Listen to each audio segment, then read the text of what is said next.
우리나라는 수십 가지의 바이크 모델을 생산하고 수출하면서도 국내에선 바이크가 달릴 수 있는 도로 대비 달릴 수 없는 도로가 무려 32%를 차지하는 나라이다. 국내에서 차 등이 다닐 수 있는 일반 국도는 13,280km이고 자동차만 다닐 수 있는 고속도로는 4,200km가 있다. 하지만 이륜차 등이 다닐 수 없는 도로는 일반 국도 111개의 자동차 전용 도로 1,500km와 앞서 말한 고속도로 4,200km가 있다.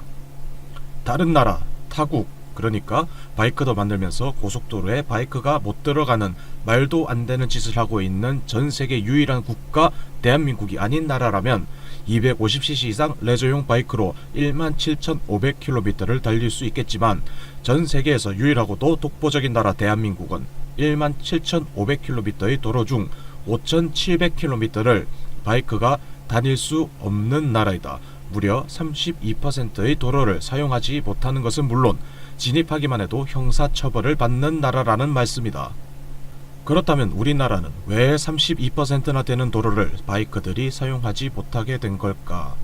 많은 설들이 돌아다니지만 가장 설득력 있는 자료는 경부고속도로가 완공될 즈음 이미 국내에 팔아놓은 인기 있는 국산차가 있었는데 기아자동차에서 만든 360cc짜리 3륜 자동차가 꽤 많았다고 한다. 이 3륜 자동차는 4륜 자동차에 비해 기동성도 떨어지고 전복될 위험이 컸다. 실제로 고속도로에 들어갔던 3륜 자동차의 사망사고 등이 다뤄지면서 정부에서는 4륜 자동차 미만으로는 고속도로에 진입하는 것을 전면 금지하게 된 것. 이 사건 이후로 40년이 지난 지금까지 우리나라는 전세계 OECD 국가 중 유일하게 고속도로에 이륜 자동차가 들어가지 못하는 나라가 되었고 바이크를 만들지만 고속도로에 바이크가 들어갈 수 없는 말도 안 되는 유일한 나라가 되었다. 이상하리만치 이륜차에 대해서 공격적이고 색안경을 끼고 바라보는 국민이 많은데 이들의 주장을 보면 통계를 근거로 한 객관적인 말들은 전혀 찾아볼 수가 없다. 아니 객관적인 자료를 뒤밀어도 빼거리는 곤대들을 보고 개탄을 금치 못하기도 했다. 이들의 주장을 한번 살펴보면 다음과 같다. 우리나라 오토바이들은 다 족같이 타고 사고만 났다고 하면 오토바이야. 그러니 고속도로 위에 올려놓으면 다 뒤질 거다. 다른 나라 바이커들은 엄청 예의 바르고 얌전하게 운전한다. 니같이 타면 다 죽어라고 말이다. 같은 1만 대의 자동차 바이크를 놓고 봤을 때 실제 사고 비율은 바이크가 자동차에 반도 못 미치는 통계가 나왔고 사망자 수도 적었다. 전 세계 어느 나라를 가도 고속도로가 일반 국도보다 안전하고 편리하다는 사실을 다 알고 있지만 바이크를 접해보지 않은 한국인들은 고속도로는 차가 빨리 다니기 때문에 위험할 거라는 이상한 논리를 펼치고 있다. 그렇다면 과연 고속도로는 정말 위험한 도로일까? 다음 표는 2016년 한 해 동안 발생한 총 교통사고를 나타내는 표이다. 고속도로가 객관적으로 안전하다는 평가를 내리기 위해 수집한 자료이고 통계청에 가면 그대로 나와 있다. 숫자 하나 안 빠뜨리고 그대로 복사해온 것이니 주작이다 뭐다 시비는 걸지 말도록 하자.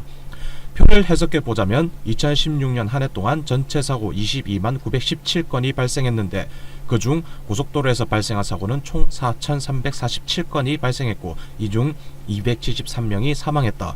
고속도로에서 사고가 나면 사망할 확률은 6%라는 뜻인데 언뜻 보면 일반 도로에서 사망할 확률인 2%보다 높다고 생각할 수 있겠지만 일반 도로에서 집계된 사고는 접촉사고, 골목길 사고, 손치기 등의 자잘한 사고도 포함되어 있다는 점을 생각하길 바란다.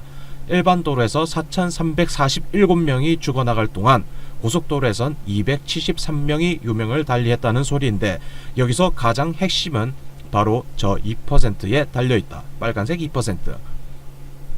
전체 22만 건의 사고 중 고속도로에서 사고 날 확률은 고작 2%밖에 되지 않는다는 소리다.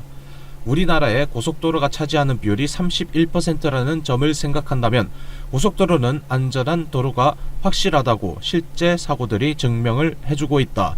다시 한번 강조하겠다.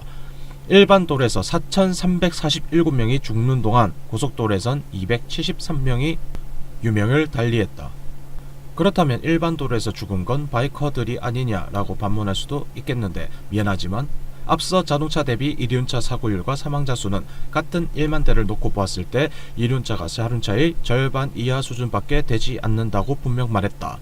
이 정도 설명이라면 공사도 많이 하고 교차로 골목 등이 월등히 많은 일반 도로보다 앞으로 쭉쭉 뻗어있는 고속도로가 사고 날 확률이 매우 적다는 사실을 충분히 이해하고도 남을 자료인데 만약 이게 이해가 되지 않는다면 초등학교 수학 익힘책부터 다시 공부하길 바란다.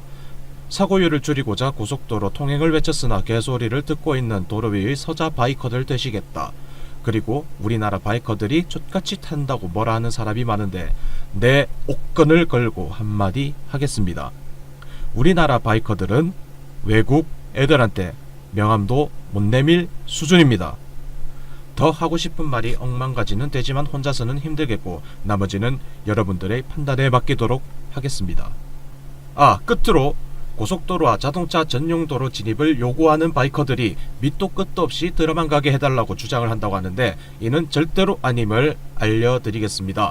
최하 복수 이상의 면허를 취득하고 만 20세 이상이며 250cc 이상 대형 이륜차부터 후방 과속 카메라를 설치하고 면허 체계를 대폭 개선하는 등의 노력을 하는 것은 물론이고 이륜차의 고속도로와 전용도로 통행이 실제 실시되었을 때를 대비하여 바이커들과 연구소에서 외국 사례를 연구하고 한국 사정을 고려하여 만든 개정안이 수백 페이지 넘게 준비되어 있다. 그 내용을 읽어보면 정부에서는 숟가락만 들고 떠먹으면 되는 수준으로 아주 잘 만들어놨으니까 참고 바란다. 이들을 욕하고 싶다면 네이버에 이륜차 고속도로만 쳐도 개정안이 헐헐 넘쳐나니 얼마나 고생해서 만든 것임을 안다면 욕을 할래야 할 수 없을 것입니다. 그럼 이만 진짜 안녕.